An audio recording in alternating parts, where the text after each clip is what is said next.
പുതിയൊരു വീഡിയോയിലേക്ക് എല്ലാ കൂട്ടുകാർക്കും വീണ്ടും സ്വാഗതം. ഈ ചൂട് സമയത്ത് നോമ്പ് തുറക്കുമ്പോഴൊക്കെ കുടിക്കാൻ പറ്റിയിട്ടുള്ള ഒരു അടിപൊളി ഡ്രിങ്കിൻ്റെ റെസിപ്പിയാണ് ഇന്ന് ഞാൻ നിങ്ങളുമായിട്ട് ഷെയർ ചെയ്യുന്നത്. അതിന് വേണ്ടിയിട്ട് ഞാനിത് ഒരു പീസ് വത്തക്ക തൊലിയും കുരുവൊക്കെ കളഞ്ഞതുപോലെ ഒന്ന് കട്ട് ചെയ്തെടുത്തതാണിത്. ഇത് നമുക്ക് ഒരു മിക്സി ജാറിലേക്ക് ഇട്ട് കൊടുക്കാം. വത്തക്കയിൽ കുരു പെടാൻ പാടില്ല കേട്ടോ.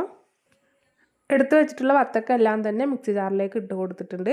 ഇനി ഇതിലേക്ക് ഒരു 1.5 കപ്പോളം പാലാണ് ഒഴിച്ച് കൊടുക്കുന്നത്. പിന്നെ ഞാൻ മധുരത്തിന് ആവശ്യമായിട്ട് ഇതിലേക്ക് ചേർത്ത് കൊടുക്കുന്നത് കണ്ടൻസ്ഡ് മിൽക്കാണ്. ഇതിന് പകരം നിങ്ങൾക്ക് പഞ്ചസാര ആണെങ്കിലും ചേർത്ത് കൊടുത്താൽ മതി. നമ്മുടെ മധുരത്തിന് ആവശ്യമായിട്ടുള്ള കണ്ടൻസ്ഡ് മിൽക്കോ പഞ്ചസാരയോ ചേർത്ത് കൊടുത്തതിന് ശേഷം നമുക്കിത് നന്നായിട്ടൊന്ന് അടിച്ചെടുക്കാം.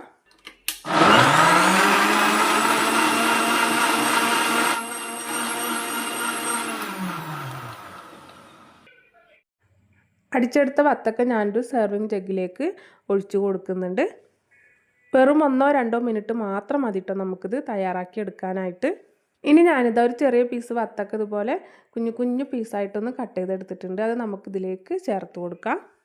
ഡ്രിങ്ക് കുടിക്കുന്ന സമയത്ത് ഇടയ്ക്കിടയ്ക്ക് ഈ പീസായിട്ടുള്ള വത്തക്ക കടിക്കുമ്പോൾ നല്ല ടേസ്റ്റാണ് കേട്ടോ. പിന്നെ കുറച്ച് കസ്കസ് ഒന്ന് കുതിർത്തെടുത്തിട്ടുണ്ടായിരുന്നു, അതുകൂടെ ഇതിലേക്ക് ചേർത്ത് കൊടുക്കാം. ഇനി എല്ലാം കൂടെ നന്നായിട്ടൊന്ന് മിക്സ് ചെയ്ത് നമുക്കിത് സെർവ് ചെയ്യാവുന്നതാണ്. അപ്പോൾ വളരെ ടേസ്റ്റി ആയിട്ടുള്ളൊരു ഡ്രിങ്കാണ് കേട്ടോ ഇത്. എല്ലാവരും ഒന്ന് തയ്യാറാക്കി നോക്കണേ.